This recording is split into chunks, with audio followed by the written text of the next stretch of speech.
Can we just talk about my shirt for a second? It says, "You can do it, coffee." I think it's supposed to be pajamas. It's from Forever 21, but I really, really like it, so whatever.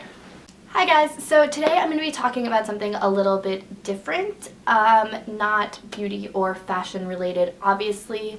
As you can probably tell from the title, I'm going to be talking about how to move on from a really bad breakup. About 6 or 7 months ago, I went through a really bad breakup, and I just really feel like right now I'm starting to get back to myself and I'm really starting to move on, so I wanted to share some of the stuff that I've kind of figured out over this last little while.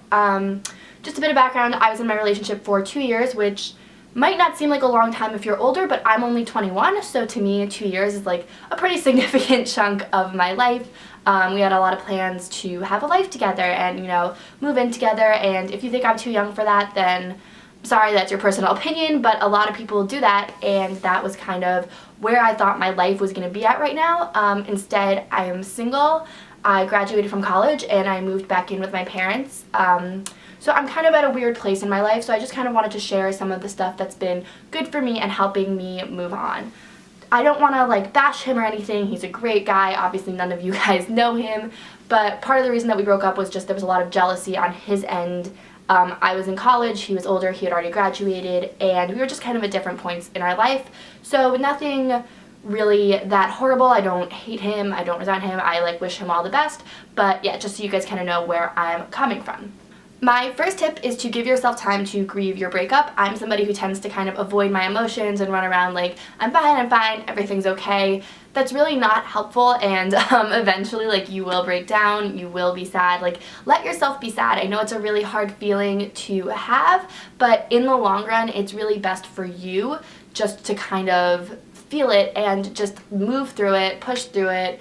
It's honestly the best thing you can do for yourself is to let yourself feel what you're feeling instead of just avoiding it. Don't avoid, just deal with it, confront it, because once you move through it, on the other side, you're going to feel a million times better. My next tip is kind of a part 2 of that, and it is to throw yourself into something else. Use your energy that you were putting into your relationship. If it was especially a serious relationship, you probably spent a lot of time and energy with that person, on that person, talking to that person. Throw yourself into something else. 2 things that I personally did. When I moved back home, I reorganized my entire room. I bought all new furniture. I built it myself. It was a huge project, and it was really kind of therapeutic, and I really, really enjoyed doing it, and it also kind of gave me a new space to be in, which was also extremely helpful. If you can change anything in your pattern or your routine or your day-to-day life, I highly recommend it. It'll just kind of give you a little bit more of a feeling of having a fresh start. And then the other thing is to go to the gym. Do it, work out, work it out. It's amazing. I know people say this and you probably think it's a joke if you've never done it, but I swear on everything, it'll make you feel a million times better. Okay, you might think my next tip is a little weird, but it's to find a single inspiration. I feel like a lot of single people always look at couples and are like, oh my god, they're so happy, they're so cute, I want that, blah, blah, blah, blah, blah. But the best thing that you can do for yourself is to find somebody who is single, happy, fun. For me personally, watching Casey Holmes, or It's Blondie, who went through a breakup also about 6 months ago, and just watching her and seeing how happy she is and how like she's coming into her own has been really, really inspiring and awesome for me. So I love watching her. Just find somebody who, it can be somebody in your real life, it can be a celebrity, but you should envy that person and look up to them instead of looking at people who are in relationships and thinking, oh my god, it's so perfect, they are so great and so happy.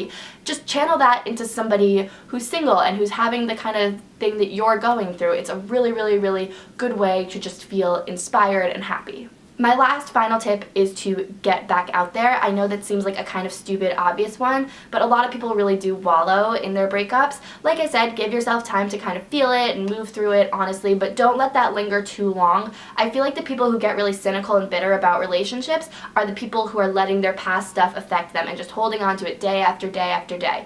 The nice thing about getting out there also is not everybody's going to be your soulmate, but even to just meet somebody and realize that there are other people out there who are interested in you and you're interested in them can be so amazing, and it can be such a relief. I know a lot of people when they break up, and I was this way too, I just didn't think I was ever going to find anybody else who I had anything in common with, who I wanted to talk to. I didn't even remember how to talk to boys that like weren't friends, and it was just really hard for me, but I think that when you get back out there and you have an open mind and you give people a chance, not everybody is going to be your soulmate, but it's just good to remember that there are options. There are other fish in the sea, for lack of a better expression. So there you have it, guys. Those are my tips for moving on from a horrible breakup. If you have any more questions, leave them down below. I always respond. And yeah, be sure to hit the subscribe button if you like this video, because I'm thinking of doing more videos like this in addition to beauty and fashion videos. And I will talk to you guys next time. Bye!